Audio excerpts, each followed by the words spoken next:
Para aquellos que quieren mejorar su vida devocional, para los que necesitan ayuda espiritual, para todos los que desean un contacto diario con Dios, presentamos Radio Amanecer en Estudio, un alimento espiritual para tu alma.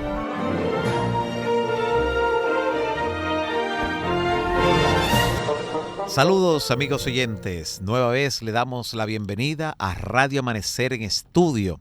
El pastor Joel Fernández y el pastor Mario Rondón, un servidor, estamos con ustedes avanzando en la lección. Hoy llegamos al lunes 23 de enero, donde tendremos el estudio ¿Qué proporción para las ofrendas?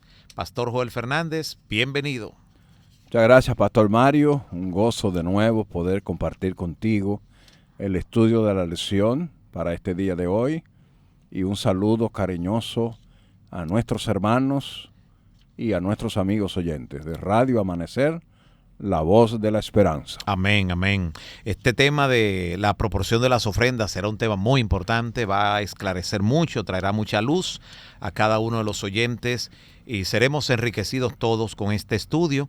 Antes queremos recordar que ese estudio es en el marco de la lección número 4, que lleva por tema las ofrendas para Jesús, y que el texto a memorizar, contenido en el Salmo 116, 12 al 14, dice: ¿Qué pagaré al Señor por todos sus beneficios hacia mí? Levantaré la copa de la salvación e invocaré el nombre del Señor. Ahora cumpliré mis votos al Señor ante todo su pueblo. Diríjanos en oración, Pastor Joel. Te damos gracias, Señor, por esta nueva oportunidad de poder estudiar tu palabra. Bendice a nuestros hermanos, a nuestros oyentes, y que tu Espíritu esté aquí con nosotros para darnos ideas, pensamientos, para fortalecer la fe y la confianza en ti de nuestros amigos. Amén. En el nombre de Jesús. Amén. Amén. Amén. Amén. Así que estaremos estudiando la proporción de las ofrendas, la cantidad de las ofrendas, cuánto es lo correcto, qué es lo adecuado. Tremendo. Y qué ejemplos encontramos en ese sentido en la Biblia, en el don profético, en fin. Lo primero que vamos a leer es Deuteronomio en el capítulo 16, versículo 17. Vamos a leer esa cita importantísima de la palabra, porque allí vamos a ver lo que nos dice la palabra, el criterio que Dios usa como base para la cantidad de nuestras ofrendas. Deuteronomio capítulo 16, versículo 17. Vamos a ver lo que nos dice la palabra aquí para compartirlo con cada uno y ver las impresiones que el Espíritu puede darnos en ese sentido. Capítulo 16, verso 17. El Señor dice: cada uno lo hará con el presente de su mano, conforme a lo que Jehová tu Dios te haya bendecido. Qué interesante, Pastor Joel. Cada uno vendrá a presentarse delante del Señor con su ofrenda en mano, conforme a lo que Jehová Dios haya bendecido. Aquí está la proporción. ¿Cuál es la proporción? Según la bendición que Dios te ha dado. Por eso es tan justa la ofrenda como lo es también el diezmo, porque no lleva más sacrificado a uno que al otro. Y en lo que tiene que ver con la ofrenda, el sentido es todavía mucho más profundo, porque está hablando conforme a la bendición que el Señor nos haya dado. Nuestras ofrendas entonces son un reconocimiento y una expresión de nuestra gratitud a Dios por sus abundantes dones. ¿Y cuáles son esos dones? Bueno, tenemos la vida, el don maravilloso de la vida, la redención, el sustento diario, el pan de cada día, las bendiciones constantes de tantas diferentes clases y tipos que son las bendiciones del Señor. Por ende, como vivimos aquí en este mundo en forma temporal, debemos aprovechar para agradecer al Señor en forma continua. Y por eso entonces dice el Señor en Lucas capítulo 12, versículo 48, a quien se le dio mucho, mucho se le reclamará, al que se le confió más, se le pedirá más también, cada uno según la bendición que haya recibido. Es interesante esta lección, Pastor Mario, porque la Escritura es clara. El diezmo y las ofrendas son del Señor. Hay que traerlo al templo, al alfolí, y el Señor allí los recibe. Cuando estudiamos en la Biblia este tema de las ofrendas, encontramos que Dios espera la participación de todas las personas, de todos sus hijos. ¿Por qué? Porque Dios bendice a todos. Y la expresión cada uno. Cada uno. Y vamos a ver esos ejemplos, Pastor Mario, en la Biblia. Así es. Quiero primero mostrarle lo que la Biblia dice sobre eso. Éxodo 25, Éxodo 35, Éxodo 36 y Nehemías 13. Se repite en estos textos esta frase. Todos los hijos de Israel, toda la congregación, todos traerán ofrendas. Me gusta mucho ese concepto de Éxodo 35. Todos traerán ofrenda. Es inclusivo y abarcante. Sí, todos. Pero mira este. Éxodo 36, versículo 3 al 6. Todos trajeron ofrendas.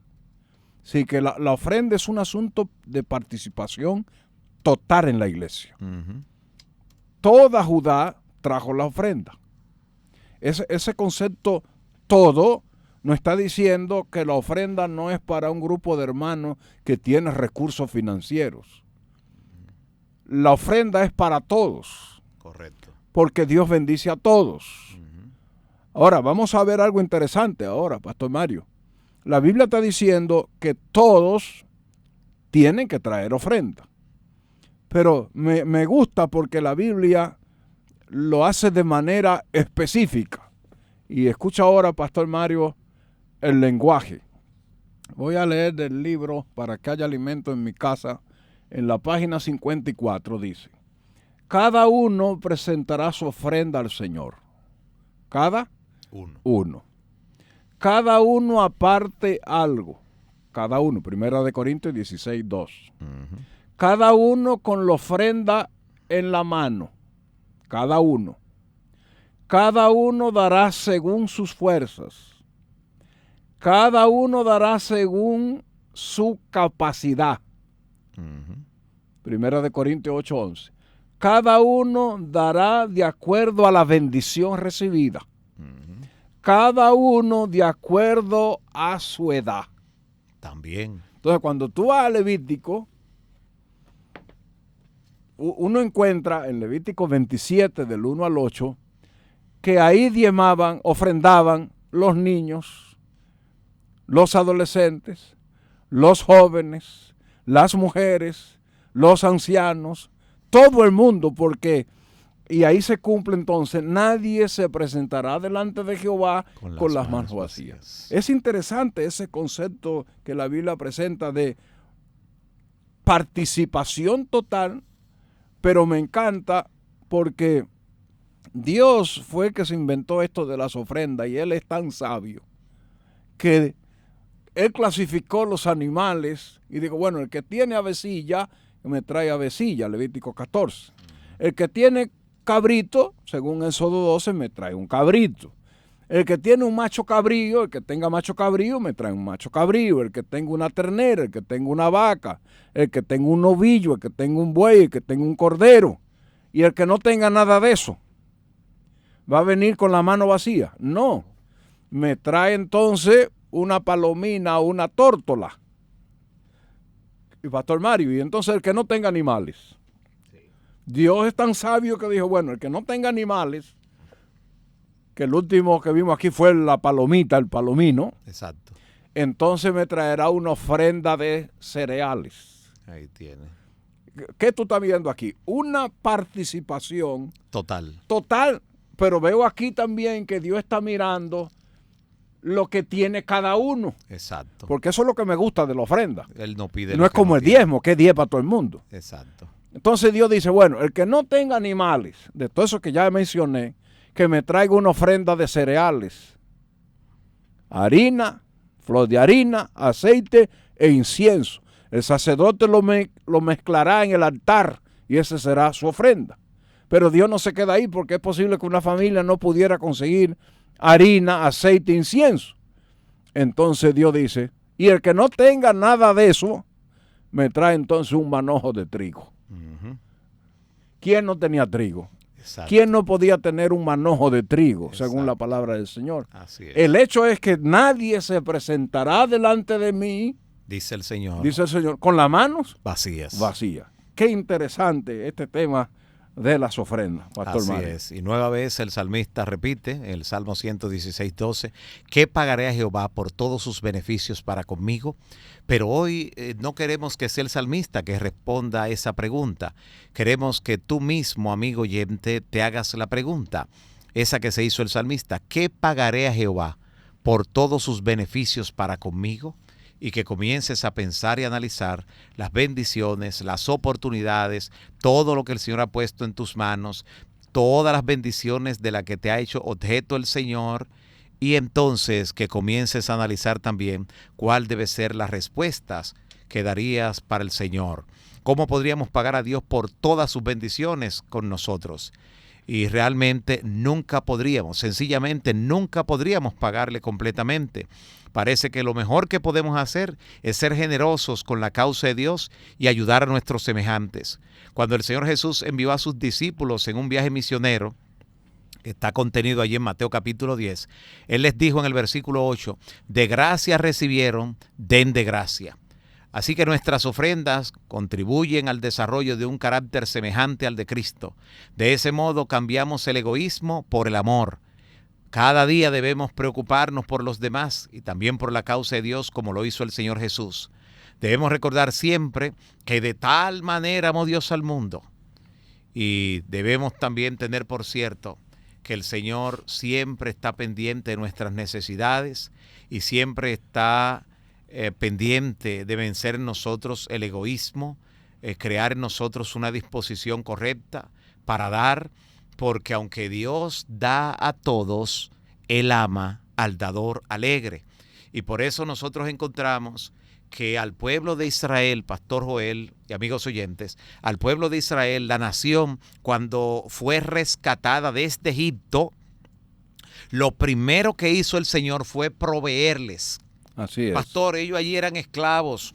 Así No es. recibían un sueldo, eran esclavos, apenas comían, apenas vivían, sobrevivían. Pero ¿sabe lo que hizo el Señor cuando fue a liberarlo? Que el Señor le dijo, cada uno, y aquí viene la expresión otra vez, cada uno y cada una pedirá a su vecino y a su vecina, pedirá. Sí.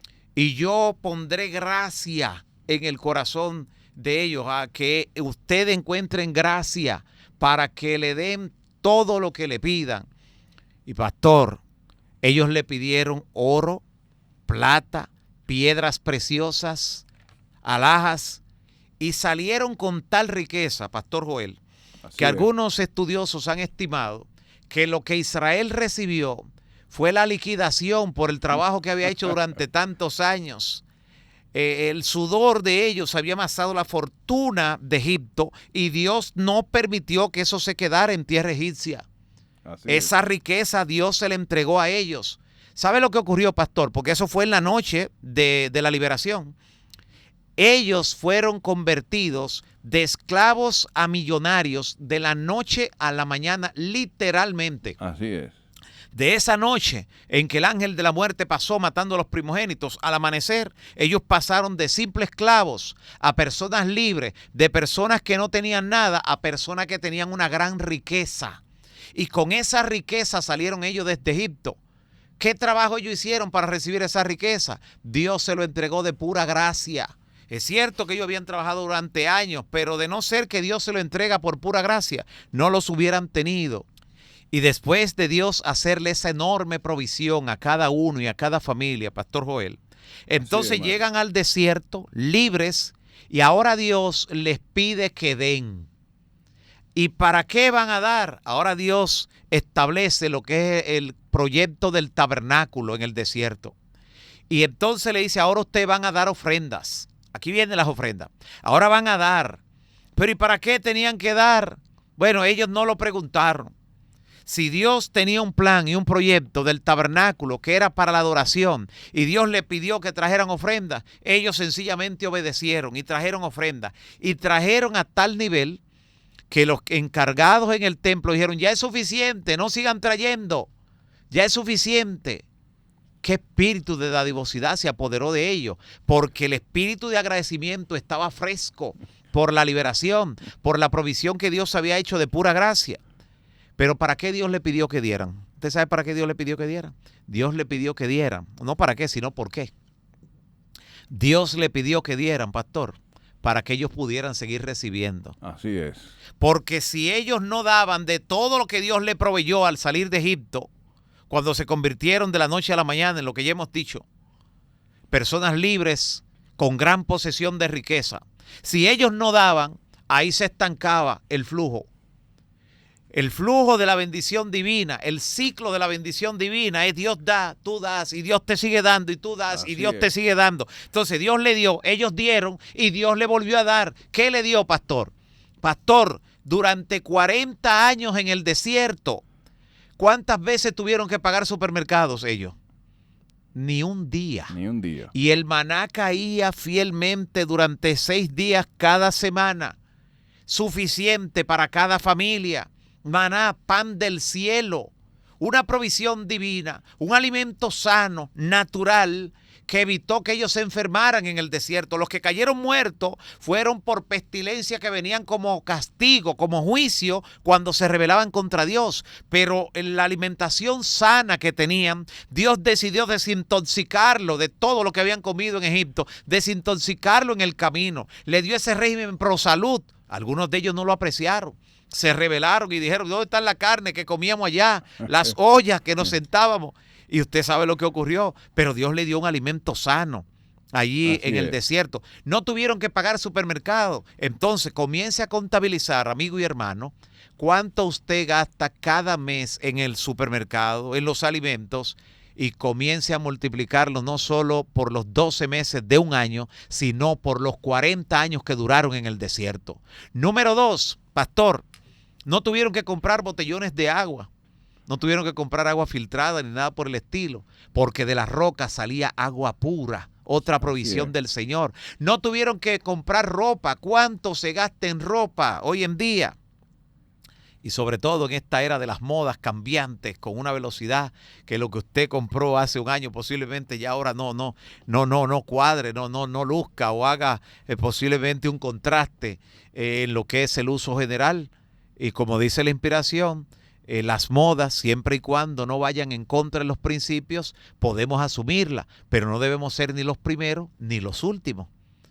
Porque de ser los primeros estamos enviando un mensaje de que esa es la vida que estamos llevando, de que el mundo es nuestro hogar, y no es así. El mundo no puede ser nuestro hogar, en gloria tenemos una mansión. Pero ¿por qué dice que tampoco ser los últimos? Porque de ser los últimos haríamos el ridículo. Y el pueblo de Dios muestra que tiene buen gusto. Qué equilibrada es la verdadera religión. Lo que plantea la Biblia, lo que plantea la inspiración en sentido general. Así que no tuvieron que gastar en ropa, pastor, durante 40 años. Un milagro se operó. Ninguno tuvo que cambiar, ninguno tuvo que gastar en ropa. Y además, el calzado nunca se deterioró en el desierto. ¿Pero por qué? ¿Sabe por qué, pastor? Porque durante 40 años ellos tuvieron una condición ideal en el desierto. Un aire acondicionado durante el día, donde Dios colocó una nube que filtraba los rayos solares. Así es. No había insolación. No había problemas de la piel por el sol y estaban en el desierto, pero Dios envió su nube y en ese contexto fue donde allí Moisés escribe el Salmo donde dice que el que habita al abrigo del Altísimo morará bajo la sombra del Omnipotente. Él sabía lo que era vivir bajo la sombra del Omnipotente. 40 años en el desierto, una condición. ¿Cuánto pagaron ellos de energía eléctrica por ese aire acondicionado? Nada. Y durante la noche la calefacción que la columna de fuego le daba, nada pagaron. Así que después de Dios proveerle, Él le dice, den ahora. Y como dieron, Dios le dio. Lo que Dios nos da no solo es lo que nos llega en forma tangible y directa, sino lo que dejamos de gastar, como fue el caso de Israel en el desierto. ¿Cuánto dejamos de gastar muchas veces en salud y en otras cosas como parte de la bendición divina? Así que definitivamente la porción de las ofrendas debe ser con liberalidad, con generosidad, agradeciendo a Dios, porque de lo recibido de sus manos, eso le damos. Pastor Mario, muchas gracias por ese comentario. Permíteme hacer un comentario interesante antes de cerrar esta lección.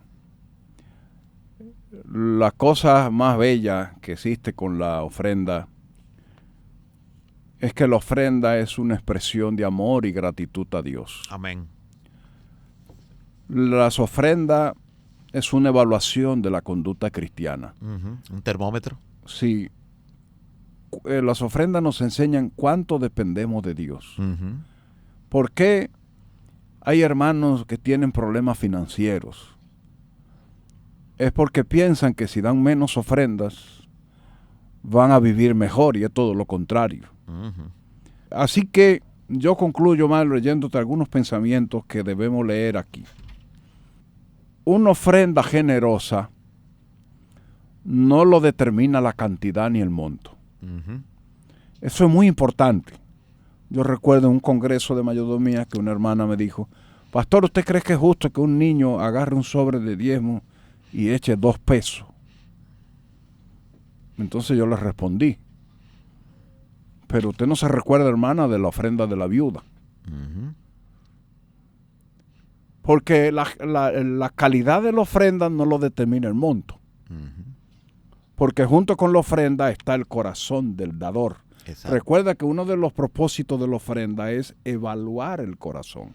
Cuando yo ofrendo, Dios no está mirando lo que hay dentro del sobre. De paso, yo le llamo a eso un concepto nuevo ahora, que hay 2 sobres. El físico, que nos provee la iglesia, exacto, y el interno. Exacto. Porque antes que el físico caiga en el platillo, ya Dios evaluó esa ofrenda en el corazón del dador. Exacto. ¿Cómo te gusta ese concepto, Mario? Muy importante, y me hace recordar. Hay 2 sobres. Exacto, el que está en el adorador, en el oferente, y el que entonces viene a recubrir en forma tangible ya la ofrenda. Recuérdate cuando estaba en el templo que Jesús estaba mirando cuando estaba recogiendo las ofrendas. Sí, los que traían. Habían 2 sobres. Jesús vio el sobre físico de los ricos, que echaban mucho, esos sacos venían llenos de ofrenda, Pero Cristo se detuvo a mirar otro sobre, el de la viuda. Y al final dijo: esta dio más que todo. ¿Sabe por qué Dios más, pastor? Porque la cantidad de la ofrenda se mide no por la cantidad que está dentro del sobre, exacto, sino por la cantidad que me queda después de lo que yo he hecho. ¿Cuánto le quedó a la viuda después de lo que echó? Nada. Ella dio todo lo que tenía y ellos echaban de lo que les sobraba. Era mucho, sí, pero era de lo que les sobraba. Así que la cantidad, sí hay una cantidad de la ofrenda, exacto, que Dios la sabe en cada uno en forma individual. Sí. Y se basa en lo que me está quedando después que yo doy la ofrenda. Eso es lo que dice. Por eso ella dio más. Ella dio más porque a ella le quedó menos. Ahora mira este dato. Importante. Mira interesante, sí, este dato. No solo en la ofrenda de la viuda estaban las 2 monedas. Exacto. Junto con la ofrenda, ella entregó su corazón. Por eso fue capaz de darlo todo. Entonces, si queremos una hermandad generosa, ¿cuáles son las motivaciones correctas? Son internas. Exacto, del corazón. Por eso escribimos este maravilloso folleto que se hizo popular, que ahora estoy por convertirlo en un libro. Correcto. El corazón, no la cartera. Importante. Porque el pastor Griffin dice que mientras atacamos la cartera de los miembros, compran un candado más grande. La viuda no necesitó candado, la viuda dio por amor, porque amaba la obra de Dios. Así es. Que es uno de los motivos correctos para ofrendar. ¿Por qué yo ofrendo? ¿Para que mi iglesia tenga aire acondicionado? No, porque yo amo la obra, porque la ofrenda va a todas partes del mundo. Exacto. Amaban, y los macedonios, una de las razones por las que los macedonios son tan elogiados en la Biblia, es que ellos amaban la obra de Dios. Eso lo impulsaba. Y termino, Pastor Mario, leyéndote estos 3 pensamientos. ¿Sabe de dónde los saqué? Del libro Consejos sobre Mayordomía Cristiana. En la página 112 y en la página 78. Oye, ¿qué dice la mensajera del Señor? Es el motivo, no la cantidad, lo que hace valiosa la ofrenda a la vista de Dios. Amén. ¿Qué es lo que hace valiosa la ofrenda? No es el motivo ni la cantidad. Es el motivo, sí, no la cantidad. Correcto. Lo que hace valiosa la ofrenda a la vista de Dios. Y oye esta. Ninguna ofrenda es pequeña si se da con un gozo y un corazón sincero. Amén. Por eso yo animo a los niños a ofrendar y a diezmar. Animo a los jóvenes, porque Dios no es un Dios que anda buscando cantidades. Y esta sí me gusta, Pastor Mario, en la página 78. No es el tamaño de la ofrenda lo que hace que sea aceptada por Dios. No es el tamaño. Es el propósito del corazón, el espíritu de gratitud y el amor con que se da. Gloria a Dios. Página 78. Esta declaración es la que siempre me ha inspirado y motivado a decirle a los hermanos, no, pastores, que yo nada más tengo 20 pesos. No es el tamaño de la ofrenda lo que hace que la ofrenda sea aceptada por Dios. Es el propósito del corazón. Amén. El espíritu de gratitud y el amor con que se da. Amén. Gloria al Señor. Es hora de que medites, amigo oyente, en qué cosa, qué mensaje están enviando tus ofrendas. ¿Qué dicen tus ofrendas? ¿Qué dice tu actitud de darlas acerca de tu relación con Dios? No olvides en este tema de qué porción para las ofrendas, que traer una ofrenda al Señor es un deber cristiano con implicaciones espirituales y morales, que descuidar la ofrenda es hacernos un daño espiritual a nosotros mismos y posiblemente, sin darnos cuenta, a muchos que están a nuestro alrededor. Recuerda que somos nosotros los que determinamos la cantidad. Es Dios quien la recibe, mirando nuestro corazón, mirando nuestra actitud, mirando nuestra motivación correcta para dar. Y que la cantidad de la ofrenda será mayor en la medida de que lo que quede en aquel que está ofreciendo sea menos. Por eso la ofrenda de la viuda fue mayor que la de los otros, porque en ella lo que quedaba realmente era menos. En su caso no quedaba nada. Y eso es lo que Dios ve. Qué desprendimiento, qué sacrificio. Por eso el salmista decía, no ofreceré sacrificio a Dios que no me cueste nada. ¿Qué esfuerzo estás haciendo? ¿A qué nivel te estás esforzando por presentarte delante del Señor agradecido y con manos llenas? Las ofrendas para Jesús es el tema general de esta semana. Y el texto a memorizar contenido en el Salmo 116, versículos 12 y 14. ¿Qué pagaré al Señor por todos sus beneficios hacia mí? Levantaré la copa de la salvación e invocaré el nombre